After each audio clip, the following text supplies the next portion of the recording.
அஸ்ஸலாமு அலைக்கும் வரஹ்மத்துல்லாஹி வபரகாத்துஹு. அல்ஹம்துலில்லாஹி ரப்பில் ஆலமீன் வல் ஆகிபத்து லில் முத்தகீன் வஸ்ஸலாத்து வஸ்ஸலாமு அலா சய்யிதில் அன்பியாஇ வல் முர்சலீன் சய்யிதினா வ நபியினா வ மௌலானா முஹம்மதின் வ அலா ஆலிஹி வ ஸஹ்பிஹி அஜ்மஈன். அம்மா பஅத். அல்லாஹு தஆலா ஃபீ கலாமிஹில் மஜீத் வல் ஃபுர்கானில் ஹமீத். أعوذ بالله من الشيطان الرجيم. بسم الله الرحمن الرحيم. يرفع الله الذين آمنوا منكم والذين أوتوا العلم درجات. وقال النبي صلى الله عليه وسلم لا تزال طائفة من أمتي ظاهرين على الحق لا يضرهم من خذلهم ولا من خالفهم حتى يأتي أمر الله أو كما قال عليه الصلاة والسلام. اللهم صل على سيدنا محمد وعلى آل سيدنا محمد كما صليت على إبراهيم وعلى آل إبراهيم إنك حميد مجيد. اللهم بارك على سيدنا محمد وعلى آل سيدنا محمد كما باركت على إبراهيم وعلى آل إبراهيم إنك حميد مجيد.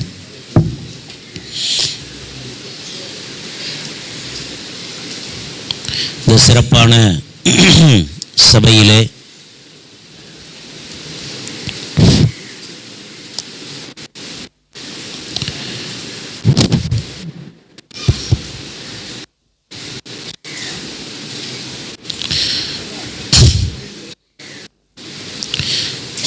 சிறப்பான சபையிலே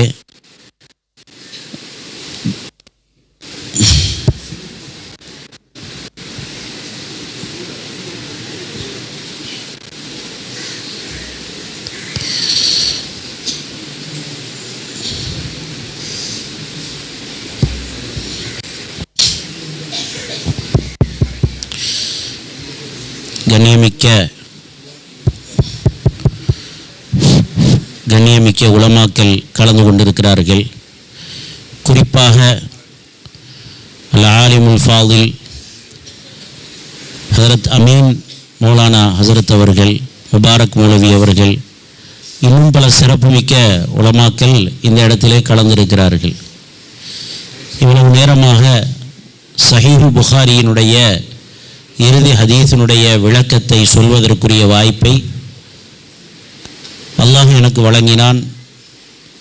அந்த உலமாக்களுடைய துஆவின் அடிப்படையில் செய்வதற்குரிய பாக்கியத்தை அல்லாஹ் தந்தான்.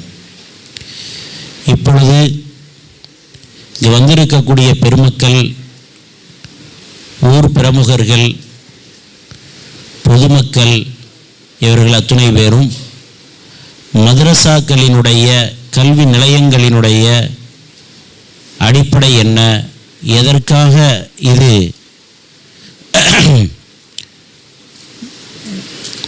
நிறுவப்பட்டிருக்கிறது,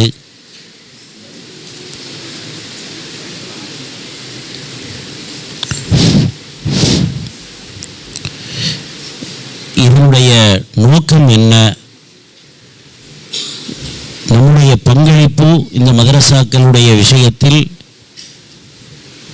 எப்படி இருக்க வேண்டும் என்பதை கொஞ்சம் விளங்கிக் கொள்வது மிக இந்த நேரத்தில் பொருத்தமாக இருக்கிறது. ஒரு ஊரிலே இந்த மார்க்கத்தை போதிக்கக்கூடிய கலாசாலை, ஒரு ஜாமியா, ஒரு மதரசா ஏற்படுத்தப்பட்டிருக்கிறது என்று சொன்னால் அந்த ஊரிலே நல்லொழுக்கம், நல்ல பண்பு, பிற மக்களின் மீது அன்பு காட்டக்கூடிய தன்மை, பிறருக்கு உதவி செய்யக்கூடிய அந்த பண்புகள், நாம் வாழக்கூடிய அந்த நாட்டின் மீது இருக்கக்கூடிய தேசப்பற்று, இவைகள் எல்லாவற்றையும் சேர்த்து நமக்கு பரிபூர்ணமான ஒரு மனிதனாக உருவாக்கக்கூடியவைகள் தான் இந்த மதரசாக்கள். உலகத்திலே இந்த மதரசாக்கள், இந்த ஜாமியாக்கள், இந்த மார்க்கத்தை போதிக்கக்கூடிய கலாசாலைகள் இல்லை என்று சொன்னால் இந்த மார்க்கத்தை பாதுகாப்பதற்கு, இந்த மார்க்கத்தை சரியான முறையில் மக்களுக்கு எடுத்துச் சொல்வதற்கு யாருமே இல்லாமல் போய்விடுவார்கள். அதனால்தான் அல்லாஹ்வினுடைய ஒரு பெரிய கிருபை. இது போன்ற கல்வி நிலையங்களை அல்லாஹ் நமக்கு தந்திருக்கிறான். நமது ஊரிலே, எங்களுடைய நகரத்திலே இது மாதிரி ஒரு கல்வி நிலையம் ஏற்படுத்தப்பட்டிருக்கிறது என்று சொன்னால் அது நமக்கு கிடைத்த ஒரு பெரிய பொக்கிஷம் என்று நாம் நினைத்து கொள்ள வேண்டும். இந்த கல்வி நிலையங்கள், இதிலே உருவானவர்கள், அவர்கள் மூலமாக ஏற்பட்ட சமுதாயத்தின் சேவைகள், இதையெல்லாம் நாம் கொஞ்சம் எண்ணி பார்க்க வேண்டும்.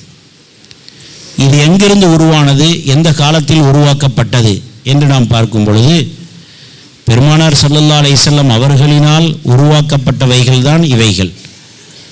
நபி ஸல்லல்லாஹு அலைஹி வஸல்லம் அவர்களுடைய காலத்திலே மஸ்ஜிது நபவியிலே அஸ்ஹாபு சுஃபா என்று சொல்லப்படக்கூடிய திண்ணை தோழர்கள் தங்களுடைய உலகத்தின் தேவைகளை எல்லாம் ஒதுக்கி வைத்துவிட்டு அல்லாஹ்வுக்காக இந்த மார்க்கத்தை கற்றுக்கொள்ள வேண்டும் என்பதற்காக வேண்டி முழுமையாக தங்களை அர்ப்பணித்துக் கொண்ட அந்த சஹாபாக்கள் நபி ஸல்லல்லாஹு அலைஹி வஸல்லம் அவர்களுடைய காலத்திலிருந்தே இந்த கல்வி சேவை ஆரம்பிக்கப்பட்டு விட்டன.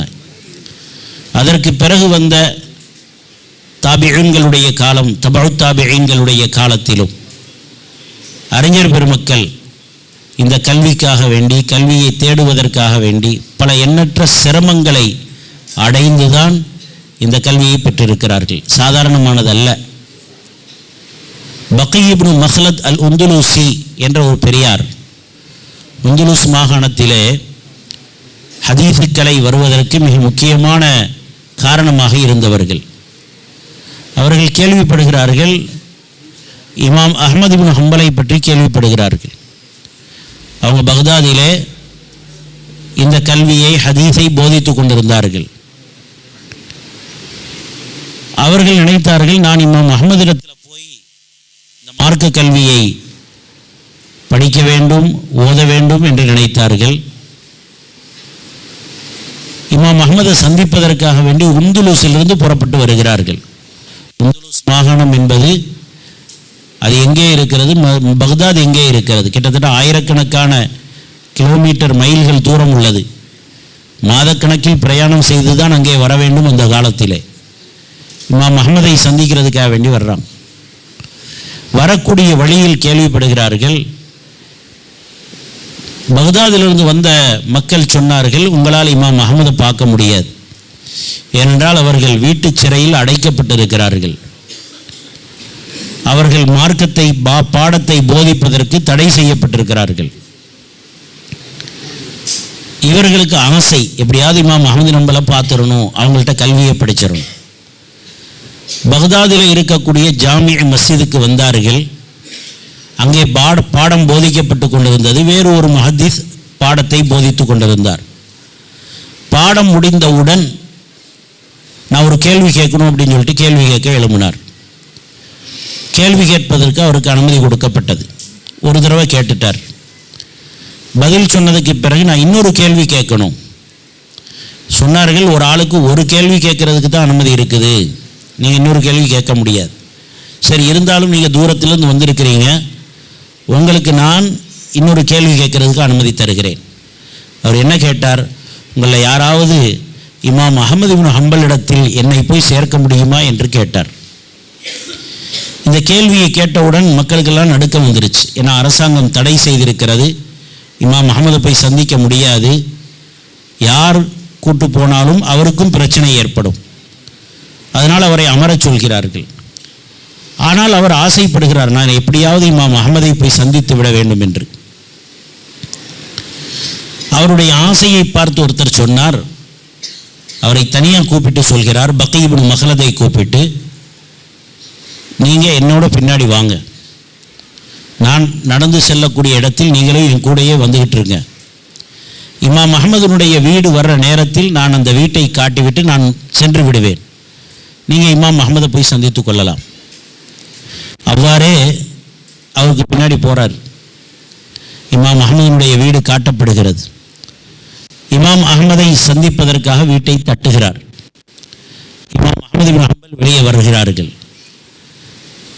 நான் உங்களிடத்தில் ஹதீஸை படிப்பதற்காக உந்துலுசிலிருந்து வந்திருக்கிறேன், தயவுசெய்து எனக்கு ஹதீஸ் படிச்சு தாங்க. இமாம் அஹ்மது இப்னு ஹம்பல் ரஹ்மத்துல்லாஹி அலைஹி சொன்னார்கள், அது சாத்தியமில்லை, ஏனென்றால் அரசாங்கம் தடை விதித்திருக்கிறது, என்னிடத்தில் நீங்கள் படிக்க முடியாது, அதனால் நான் உங்களுக்கு இதை போதிக்க முடியாது என்று சொல்லுகிறார்கள். இவர் சொன்னார், நான் வெளியூரிலிருந்து வந்தவன், என்னை பற்றி யாருக்கும் தெரியாது, நான் உங்களிடத்தில் தினமும் வருகிறேன், நான் ஒரு கரீபானவனாக ஒரு பிச்சைக்காரனை போன்றே இருந்து விடுகிறேன், உங்களுடைய வீட்டை வந்து தட்டுகிறேன், நீங்கள் எனக்கு ஏதேனும் ஒரு பிச்சை போடுவதை போன்று கதவை திறந்து ஒரு 2-3 ஹதீஸை மட்டும் சொல்லிவிடுங்க, இப்படி நீங்கள் சொல்லி தந்துட்டா போதும். இமாம் அஹ்மது இப்னு ஹம்பல் ரஹ்மத்துல்லாஹி அலைஹி அவர்களிடத்தில் தினமும் வருவார், கதவை தட்டுவார். இமாம் அஹ்மது ரஹ்மத்துல்லாஹி அலைஹி அவர்கள் வெளியே வருவாங்க, 2 ஹதீஸை சொல்லி கொடுப்பாங்க.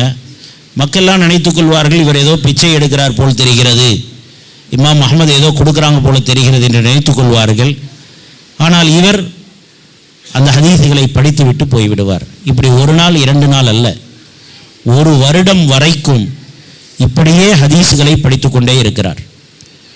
1 வருஷம் முடிஞ்ச இமாம் அஹ்மது இப்னு ஹம்பல் ரஹ்மத்துல்லாஹி அலைஹி அவர்களுக்கு சுதந்திரம் கிடைத்தது, பாடம் நடத்துவதற்கு அனுமதி கிடைத்தது. அந்த மஸ்ஜிது ஜாமியிலே பாடம் நடத்துவதற்காக வேண்டி அமர்ந்திருக்கிறார்கள். மாணவர்கள் எல்லாம் கூட்டமாக இருக்கிறார்கள். ஆனால் பக்கீ இப்னு மக்லத் மட்டும் ஒரு ஓரத்தில் இருக்கிறார். ஏன்னா மக்கள் எல்லாம் அவரை சாதாரண ஒரு மனிதராக நினைத்து கொண்டிருந்தார்கள்.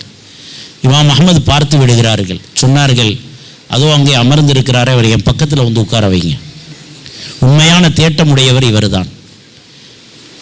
இது எதை நமக்கு காட்டுது அப்படின்னு சொன்னால், இந்த தீனுடைய இல்மை எவ்வளவு கஷ்டப்பட்டு சுமந்து இந்த உம்மத்துக்கு அவர்கள் தந்திருக்கிறார்கள். எப்படியாவது இந்த தீனை படிக்க வேண்டும், இந்த கல்வியை கற்க வேண்டும், மார்க்கத்தை விளங்க வேண்டும், அதை நான் தவற விட்டு விடக்கூடாது. அந்த கஷ்டத்தில் சுமந்து இந்த சமுதாயத்திற்கு இந்த கல்வியை சேர்த்தவர்கள் தான் இந்த உலமாக்கள். அவர்களுடைய வாரிசுகளை உருவாக்கக்கூடிய இடங்கள் தான் இந்த மதரசாக்கள். இந்த உலமாக்கள் இல்லை என்று சொன்னால், இந்த தீனுடைய கல்வியை கற்றுக் கொடுக்கக்கூடிய நிலையங்கள் இல்லை என்று சொன்னால், நமக்கு மார்க்கத்தை சொல்வதற்கு ஆட்கள் இல்லாமல் போய்விடும். இன்று வெளியாகக்கூடிய இந்த உலமாக்கள் நாளை எப்படிப்பட்ட அந்தஸ்திலே வருவார்கள் என்று இப்பொழுது நமக்கு சொல்ல முடியாது. மதரசாவிலே சேரக்கூடிய ஒரு மாணவர், ஆரம்ப கல்வியை சேரக்கூடிய ஒரு மாணவர், குர்ஆனை கூட ஓத தெரியாமல் தான் வருவார். சில நேரத்தில் குர்ஆன் கூட ஓத தெரிஞ்சிருக்காது. அந்த மாணவரைத்தான் குர்ஆனை ஓதி கொடுத்து, ஒழுக்கத்தை கற்பித்து கொடுத்து, நல்ல அஹ்லாக்குகளையும் பண்புகளையும் கற்பித்து கொடுத்து, மார்க்க சட்டங்களையும் படித்து கொடுத்து, குர்ஆனுடைய விளக்கம் தஃப்சீர் ஹதீஸுகளையும் போதித்து, சமுதாயத்தின் வழிகாட்டிகளாக இந்த சமுதாயத்திற்கு தரக்கூடியவைகள் தான் இந்த மதரசாக்கள். இதை வைத்து விளங்கிக் கொள்ளலாம், இந்த மதரசாக்கள் இந்த சமுதாயத்திற்கு எவ்வளவு பெரிய இந்த மார்க்க கல்வி நிறுவனங்கள் சேவை செய்து கொண்டிருக்கின்றன என்பதை விளங்கிக் கொள்ளலாம். இப்போ நாம் பொதுமக்களாகிய நாம் இவைகளுடைய விஷயத்திலே எப்படி நடந்து கொள்ள வேண்டும், நம்முடைய பங்களிப்பு எப்படி இருக்க வேண்டும்? இன்னைக்கு நம்ம பார்க்குறோமா இல்லையா, விதவிதமான கொள்கைகள் நம்முடைய வாலிபர்களை கெடுக்கக்கூடிய எத்தனையோ விடயங்கள் சமுதாயத்தில் புறையோடி போயிருப்பதை பார்க்கிறோம். போதை பழக்கத்திற்கு அடிமையாகிவிட்ட எத்தனை வாலிபர்கள் தங்களுடைய வாழ்க்கையை துளைத்து கொண்டிருக்கிறார்கள். ஹராமான தொழிலிலே ஈடுபட்டு எத்தனை பேர் தன்னுடைய வாழ்க்கையை நாசமாக்கி கொண்டிருக்கிறார்கள். அல்லாஹுக்கும் ரசூலுக்கும் மாற்றமான காரியங்களிலே ஈடுபட்டு இந்த சமுதாயம் எப்படிப்பட்ட ஒரு மோசமான நிலைக்கெல்லாம் சென்று கொண்டிருக்கிறது. அதே போன்று நாம் வாழக்கூடிய, நாம் இருக்கக்கூடிய நாட்டினுடைய பற்று இல்லாமல் எத்தனையோ பேர் வாழ்ந்து கொண்டிருக்கிறார்கள். இதெல்லாம் சீர் செய்யக்கூடிய இடங்கள்தான், மனிதனை மனிதனாக உருவாக்கக்கூடிய இடங்கள்தான், பண்படுத்தக்கூடிய இடங்கள்தான் இந்த கல்வி நிலையங்கள், மார்க்க கல்வி நிலையங்கள். ஒரு ஊரிலே இந்த கல்வி நிலையம் செழிப்பாக இருந்தது என்று சொன்னால் அந்த ஊரும் செழிப்பாக இருக்கும், அந்த ஊரில் வசிக்கக்கூடிய மக்களும் செழிப்பாக இருப்பார்கள். எனவே இதனுடைய மகத்துவத்தை முதலில் நாம் விளங்க வேண்டும். அது எந்த ஊராக இருந்தாலும் சரி, எந்த நாடாக இருந்தாலும் சரி, எங்கெல்லாம் மார்க்க கல்வி நிலையங்கள் நிறுவப்பட்டிருக்கின்றனவோ அங்கெல்லாம் தீனுடைய சேவைகள் செய்யக்கூடிய உலமாக்கள் உருவாக்கப்படுகிறார்கள், மிகப்பெரிய ஞானிகள் உருவாக்கப்படுகிறார்கள், மிகப்பெரிய புத்திஜீவிகள் உருவாக்கப்படுகிறார்கள். இந்த கல்விக்கு நிகரான வேற எந்த கல்வியும் கிடையாது. குர்ஆனுடைய கல்வியை விட உயர்வான வேற எந்த கல்வியையும் பார்க்க முடியாது. உலகத்தில் எத்தனை கலைகளும் கல்விகளும் இருக்கிறதோ அவைகளெல்லாம் மாறிவிடலாம், அவைகளெல்லாம் தவறாகவும் ஆகிவிடலாம். ஆனால் அல்லாஹ்வினுடைய வேதத்தினுடைய கல்வி, பெருமானார் ஸல்லல்லாஹு அலைஹி வஸல்லம் அவர்களுடைய பொன்மொழிகளின் கல்வி காலத்தால் மாறாதது, காலத்தால் அழியாதது. கொஞ்சம் யோசித்து பாருங்கள், உலகத்தில் யாருடைய கருத்துக்கும் மாற்று கருத்து வந்து இருக்கிறது. கருத்துக்கள் சொல்பவர்களுக்கு மாற்று கருத்தாக வேறு ஒரு கருத்தும் வந்திருக்கிறது. ஆனால் குர்ஆனுக்கு மாற்றமான ஒரு கருத்தை யாராவது சொன்னவர்கள் இருக்கிறார்களா? ஹதீஸிலே அதனுடைய விளக்கத்தில் வேண்டால் ஒரு இமாம் இப்படி கருத்து சொல்கிறார்கள், இன்னொரு இமாம் இப்படி கருத்து சொல்கிறார்கள் என்று சொல்லலாம். பெருமானார் ஸல்லல்லாஹு அலைஹி வஸல்லம் அவர்கள் சொன்ன கருத்துக்கு மாற்றமாக இந்த கருத்து பிழையானது, வேறொரு கருத்து தான் சரியானது என்று யாராவது சொன்னவர்கள் இருக்கிறார்களா? நிச்சயமாக சொல்ல முடியாது. குர்ஆனும் ஹதீஸும் தான் உண்மையான கல்வி, அதுதான் அடிப்படையான கல்வி. அதனால்தான் குர்ஆன் தன்னை முதலில் அறிமுகப்படுத்தும் பொழுது தாலிகல் கிதாபு லா ரைப ஃபீஹி, இதுதான் வேதம், இதில் எந்த சந்தேகமும் இல்லை. வேறு எந்த நூலுக்காவது எந்த வேதத்திற்காவது இப்படி சொல்வதற்குரிய தகுதி இருக்கிறதா என்று பார்த்தால் இல்லை. அந்த சந்தேகம் இல்லாத உயர்வான வேதத்தை, அந்த குர்ஆனை படித்து கொடுக்கக்கூடிய, ஓதி கொடுக்கக்கூடிய கல்வி நிலையங்கள் தான் இந்த மார்க்க கல்வி மதரசாக்கள். அதனால் இதற்கு நம்மால் எந்த விதத்திலெல்லாம் உதவி செய்ய முடியுமோ அந்த விதத்திலெல்லாம் உதவி ஒத்தாசையுடன் இருப்பது நமது கடமை. ஏனென்றால் நாயகம் ஸல்லல்லாஹு அலைஹி வஸல்லம் அவர்கள் சொன்னார்கள், குன் ஆலிமன் அவ் முத்தஅல்லிமன் அவ் முஸ்தமிஅன் வலா தகுன் ராபிஆ. ஒன்று நீ கற்றுக் கொடுக்கும் அறிஞனாக இரு, அல்லது கற்றுக்கொள்ளும் மாணவனாக இரு, அல்லது அவர்கள் சொல்வதை கேட்டு அமல் செய்யக்கூடிய ஒரு மனிதனாக இரு. வலா தகுன் ராபிஆ. இந்த 3 பேர் அல்லாத 4வது ஒரு ஆளாக மாறிவிடாதே. அப்போ நமக்கு ஆலிமாகவோ முத்தஅல்லிமாகவோ வாய்ப்பு இல்லை என்றாலும் கூட முஸ்தமிஆக, முஈனாக, உதவி செய்யக்கூடியவராக இருக்கிறதுக்கு அல்லாஹ் வாய்ப்பை தந்திருக்கிறான். அதனால் மார்க்க கல்வி நிலையங்களுக்கு நம்மால் இயன்ற உதவிகள், ஒத்தாசைகள், ஆலோசனைகள், நம்முடைய அன்பு, நம்முடைய இணைப்பை அதிலே ஏற்படுத்தி கொள்ள வேண்டும். நம்முடைய வாழ்க்கையில் அது இந்த உலகத்தில் சுயநல வாழ்க்கையாக இல்லாமல் பொதுநலமாக, சமுதாயத்திற்காக, தேசத்திற்காக, உலக மக்களுக்காக, பாதிக்கப்பட்டவர்களுக்காக நம் வாழ்க்கை அமைய வேண்டும். இதுதான் இஸ்லாம் நமக்கு காட்டுகிறது. இஸ்லாம் நமக்கு காட்டக்கூடிய வழிமுறையும் இதுதான். சுயநலத்துடன் வாழும் வாழ்க்கையை இஸ்லாம் ஒருபொழுதும் அனுமதிக்கவில்லை. நான் நன்றாக இருக்க வேண்டும், என் பிள்ளைகள் நன்றாக இருக்க வேண்டும், என் குடும்பம் நன்றாக இருக்க வேண்டும், இதோடு என்னுடைய வேலை முடிந்து விட்டது என்ற வாழ்க்கையை மார்க்கம் நமக்கு சொல்லித்தரவில்லை. நீ நன்றாக இருப்பதை போன்று உன் பக்கத்தில் இருப்பவனும் நன்றாக இருக்க வேண்டும், உன் நாட்டில் வாழக்கூடியவனும் நன்றாக இருக்க வேண்டும். அது உன் மார்க்கத்தை சேர்ந்தவனாக இருந்தாலும் சரி, மற்றவராக இருந்தாலும் சரி, எல்லோரிடத்திலும் நல்ல விதத்தில் நடக்க வேண்டும். இதுதான் மார்க்கம் நமக்கு காட்டித்தரக்கூடிய வழியாக இருக்கிறது. குறிப்பாக ரமலான் நம்மை எதிர்நோக்கி இருக்கிறது. இன்னும் ஓரிரு நாட்கள் தான் இருக்கிறது. நல்ல அமல் செய்யக்கூடிய பாக்கியமான நாட்கள் நம்மை நெருங்கி வந்து கொண்டிருக்கின்றன. இந்த நேரத்தில் நம்முடைய தான தர்மங்கள், நம்முடைய திலாவத்துகள், நம்முடைய தொழுகைகள், நாம் செய்யக்கூடிய தஹஜ்ஜுதினுடைய தொழுகை துஆக்கள் இதில் அதிகமாக கவனம் செலுத்த வேண்டும். நம் வாழ்க்கை வாழ்வதற்கு ஒரு சந்தர்ப்பம்தான். இந்த சந்தர்ப்பம் நம்முடைய கையில் இருந்து என்றைக்கு பறிக்கப்படும் என்று தெரியாது. அதற்கு முன்னால் அதை பயன்படுத்தி கொள்பவன் தான் உண்மையான அறிவாளியாக புத்திசாலியாக இருக்கிறான். எனவே இந்த நல்ல நேரத்திலே, இந்த சிறப்பான மஜ்லிஸிலே இந்த சிந்தனைகளை ஏற்றுக்கொண்டு இந்த மதரசாக்களின் மீது அன்புடையவர்களாக, அவர்களுக்கு உறுதுணையாக இருக்கக்கூடியவர்களாக, நல்ல காரியங்களில் அது எந்த விதத்தில் இருந்தாலும் சரிதான், மக்களுடைய நலப்பணிகளில் நம்மை ஈடுபடுத்தி கொண்டவர்களாக, பிறருக்காக வாழ வேண்டும் என்ற அந்த எண்ணத்தை ஏற்படுத்தி கொண்டவர்களாக நம் வாழ்க்கையை நாம் அமைத்து கொள்ள வேண்டும். எல்லாம் வல்ல அல்லாஹு தாலா அதற்கு தௌஃபீக் செய்வானாக. இந்த மதரசாவையும் கபூல் செய்வானாக. மிக பெரும் ஜாமியாவாக, மிக பெரும் கலாசாலையாக தலை நிமிர்ந்து கியாமத்து நாள் வரைக்கும் இஹ்லாசுடன், மன தூய்மையுடன், பேரும் புகழும் என்ற நோக்கம் இல்லாமல் அல்லாஹுக்காக பாடுபடக்கூடிய தௌஃபீக்கை நம் அனைவருக்கும் அல்லாஹ் தந்தருள்வானாக. வாஹிரு தஅவானா அல்ஹம்துலில்லாஹி ரப்பில் ஆலமீன். அஸ்ஸலாமு அலைக்கும் வரஹ்மத்துல்லாஹி வபரகாத்துஹு.